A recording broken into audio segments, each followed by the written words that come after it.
এই মুহররমের আশুরার দিনকে কেন্দ্র করে আমরা অনেকেই ইসলাম বিদ্বেষী কিছু কাজ করে থাকি, যেই কাজগুলো কোরআন এবং হাদিস আমাদেরকে সমর্থন করে না। এবং এই কাজগুলো যদি আমরা করতেই থাকি তাহলে একজন সরল মনা মুসলমান হিসেবে একটা সময় আপনার ঈমান চলে যাবে। আল্লাহ না করুন এই মুসলমানিত্ব আপনার মধ্যে থাকবে না। প্রিয় দর্শক মণ্ডলী, অনেকেই আমরা এমন আছি মুহররমের আশুরাকে কেন্দ্র করে অনেকেই হায় হাসান হায় হোসেন বলে মিছিল করি এবং নিজের গায়ের মধ্যে নিজে আঘাত করি। অনেকেই অনেক সময় আমরা শোক মিছিল বের করি। রাস্তাঘাটে হাঁটা চলা করাও অনেক দুষ্কর হয়ে যায়। তার কারণ হচ্ছে অনেকে আফসোস করে যে এই দিনে হযরত নবী আলাইহিসসালাতু ওয়াসসালামের একমাত্র দৌহিত্র হোসাইন আলাইহিসসালাতু ওয়াসসালামকে এই কারবালার প্রান্তরে তাকে শহীদ করা হয়েছিল। তাদের কাছে আমার প্রশ্ন জাগে, যদি হোসাইন রাদিয়াল্লাহু তাআলা আনহুকে যদি ওই সময় শহীদ করা হয় কারবালার ময়দানে, এটাকে কেন্দ্র করে যদি মিছিল বের করি, কোনো মিটিংয়ে যাই, নিজের উপর নিজে আঘাত করি, কিন্তু আমাদের উচিত তো ছিল এমন যে আমরা যখন কোনো মানুষ ইন্তেকাল করে, যখন আমরা শোকে বিভোর হয়ে যাই, ওই সময় কি আমরা এই বেশি বেশি খাওয়া দাওয়া বাড়িয়ে দেই, হাই হুল্লোড় করি? আমরা তো চেষ্টা করি আল্লাহর কাছে তার জন্য দোয়া করা, আল্লাহ রাব্বুল আলামিন যাতে করে তার গুনাহগুলো ক্ষমা করে দেন, তাকে আল্লাহ তাআলা যাতে করে মাফ করে দেন, তাকে যাতে করে আল্লাহ পাক জান্নাতে প্রবেশ করান। এই দোয়াগুলো আমাদের করার জন্য হাদিস এবং কোরআন বলছে। কিন্তু এক শ্রেণীর ভাইয়েরা আজকে তারা মিছিল বের করছেন, রাস্তাঘাটে তাদের জন্য চলাফেরা করা যাচ্ছে না, নিজের গায়ের মধ্যে নিজে জুলুম করছে। অথবা আল্লাহ রাব্বুল ইজ্জত ওয়াল জালাল স্পষ্টভাবে বলে দিয়েছেন, তোমরা নিজেদের উপর তোমরা কখনোই জুলুম করো না। আপনার হাত পা শরীর এই পুরো দেহটাই হচ্ছে আল্লাহ রাব্বুল আলামিন দান করেছেন। এখন আপনি যদি আল্লাহর দেয়া মালের উপর আপনি যদি আঘাত করেন, আপনি যদি এটাকে বারবার এটার উপর আঘাত করতেই থাকেন, তাহলে আল্লাহ তাআলা কিন্তু আপনার উপর নারাজ হয়ে যাবেন।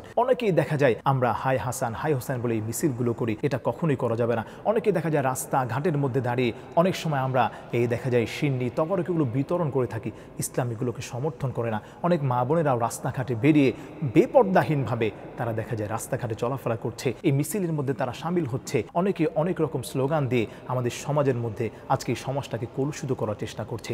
কোরআন এবং হাদিস আমাদেরকে স্পষ্টভাবে বলে যে মুহররমের আশুরার 10 তারিখে আমাদেরকে নবীজি সাল্লাল্লাহু আলাইহি ওয়াসাল্লাম রোজা রাখার কথা বলেছেন, বেশি বেশি নফল সিয়াম পালন করার জন্য বলেছেন, নফল ইবাদত করার জন্য বলেছেন, কোরআন হাদিস পড়ার জন্য আমাদেরকে বলা হয়েছে।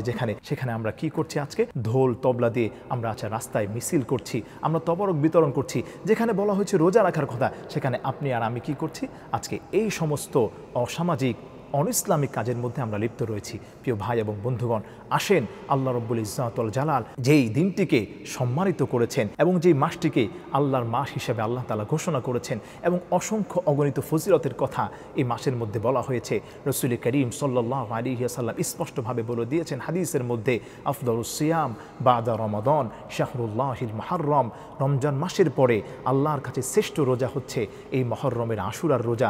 যদি আমরা এই আশুরার রোজাকে আমরা রাখতে পারি, আল্লাহ তাআলা পূর্বের 1 বছরের গুনাহকে মাফ করে দেন। সেই 1 বছরের গুনাহ আমরা মাফ না করে আমরা রাস্তায় মিছিল করছি, আমরা তাবারক বিতরণ করছি, অনইসলামিক কাজের সঙ্গে আমরা লিপ্ত রয়েছি। তাই আসেন আমরা সবাই কোরআন এবং সুন্নাহ অনুযায়ী চলার চেষ্টা করি। আল্লাহ সুবহানাহু ওয়া তাআলা যেভাবে আমাদেরকে এই দিনটিকে পালন করার জন্য বলেছেন, নবী পাক সাল্লাল্লাহু আলাইহি ওয়াসাল্লাম যেভাবে আমাদেরকে দিক নির্দেশনা দিয়েছেন হাদিস এবং কোরআন, সেই অনুযায়ী আমরা চলার চেষ্টা করি। আল্লাহ তাআলা আমাদের সবাইকে তৌফিক দান করেন। আসসালামু আলাইকুম ওয়া রাহমাতুল্লাহি ওয়া বারাকাতুহু।